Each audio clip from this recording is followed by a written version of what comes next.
You open your eyes for the very first time, and here we are. You've just been born as Tony Stark. Congratulations, or rather, condolences.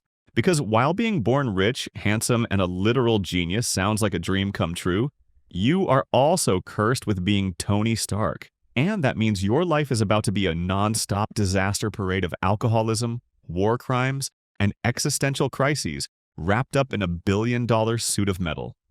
Act 1. The child prodigy, aka the blueprint for trauma. Your father, Howard Stark, is one of the most brilliant inventors on the planet. He's also a raging workaholic who shows more affection to his cars than to you. You spend most of your childhood trying to impress a man who treats fatherhood like a side quest he forgot to complete. By the time you're 4, you've already built your first circuit board. By 7, you're hacking into government databases for fun. By 10, you've successfully invented something that should probably be illegal in 15 countries. But do you get a hug? A good job, kiddo? No. You get a pat on the head and another reminder that the world needs smart men, not soft ones. Emotional validation? Never heard of it. By 15, you've already skipped several grades and are now in college, surrounded by people twice your age who either want to be you or punch you in the face. You graduate MIT before you're legally allowed to drink, which, spoiler alert, doesn't stop you from drinking anyway. Then, at 21, your parents die in a car crash, leaving you the sole heir to Stark Industries. One minute, you're a billionaire trust fund kid living recklessly, and the next, you're in charge of one of the most powerful weapons manufacturing companies on the planet. You are so not ready for this. Act 2. The Playboy billionaire, aka weapons, women, and war crimes. Fast forward to your mid-20s and you've fully embraced your role as the world's most irresponsible genius. Your hobbies include getting blackout drunk in Vegas, selling military-grade weapons to the highest bidder, partying with supermodels in ways that are definitely not OSHA compliant. Oh, and did I mention the war profiteering? Yeah, because that's what Stark Industries does. Your company is single-handedly supplying half the world's militaries, and you're too busy buying sports cars to care. Then one day, during a business trip to the Middle East, reality literally blows up in your face. Your convoy gets ambushed and you wake up in a cave. Bad news.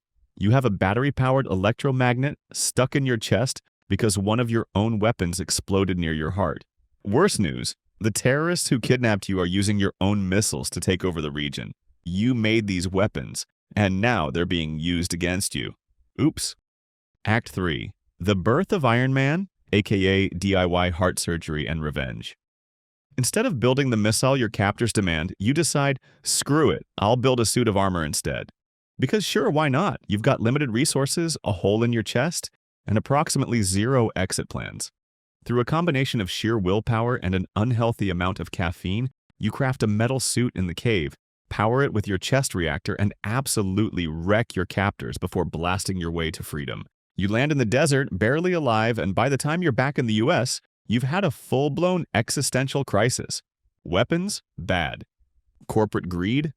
Bad. Building an unstoppable flying death machine? Extremely good. So you do what any rational person would do. You scrap your weapons division, go full pacifist except when personally involved, and lock yourself in a lab to build a new and improved murder suit. This is how Iron Man is born. Act 4. Superhero life, aka punching aliens, fighting friends, and almost dying all the time. Now that you've got the whole genius, billionaire, playboy, philanthropist thing going for you, it's time to play superhero. But here's the thing about being Iron Man. It sucks. For starters, you can never take a break. You thought your biggest problem was terrorists? Oh no, buddy. Welcome to the big leagues. Now you have to deal with Rogue A. trying to kill humanity that you built, by the way. A Norse god who could smash your spine like a breadstick? A giant purple alien with a rock collection that can literally erase you from existence. And those are just Mondays. Your suit? Always malfunctioning at the worst times. Your body? Riddled with injuries. Your arc reactor? Slowly poisoning you from the inside. But don't worry, it gets worse. You try leading the Avengers, but it turns out managing a bunch of emotionally unstable superhumans is somehow more stressful than running a multi-billion-dollar company. Half of them don't even like you. Captain America judges you constantly. Thor barely understands how Earth works. Hulk has a tendency to smash first, ask questions never.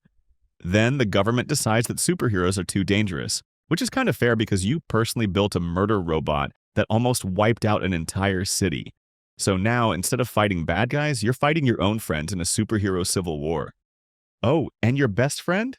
Paralyzed. Your father figure? Murdered by your best friend's brainwashed childhood friend. Your reputation? Ruined. You officially have trust issues now. Congrats. Act 5. The Final Sacrifice, aka the one good thing you do before dying. At this point, you've survived multiple assassination attempts, alien invasions, and your own self-destructive tendencies. You've lost everything. Your friends, your health, your ability to sleep without nightmares. But then one day, a big purple space warlord named Thanos rolls up and decides to wipe out half of all life in the universe. You try to stop him, but despite literally throwing a moon at him, he still snaps his fingers and deletes half of existence, including Spider-Man, who dies crying in your arms. So, no pressure or anything. You spend the next 5 years depressed, living off the grid, raising a daughter, and pretending you don't care that you failed. But when the chance comes to fix everything, you put the suit back on for one last mission.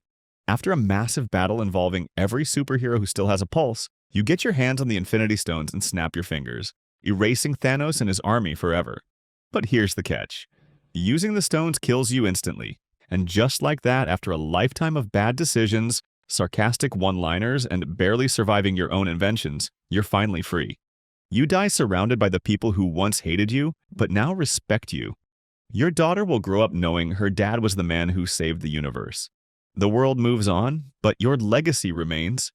And yet, despite everything, despite the childhood trauma, despite the alcoholism, despite the countless times your own genius nearly killed you, somewhere, in an alternate universe, there's still a version of you out there, probably making a new suit, designing a new AI, and preparing for yet another disaster.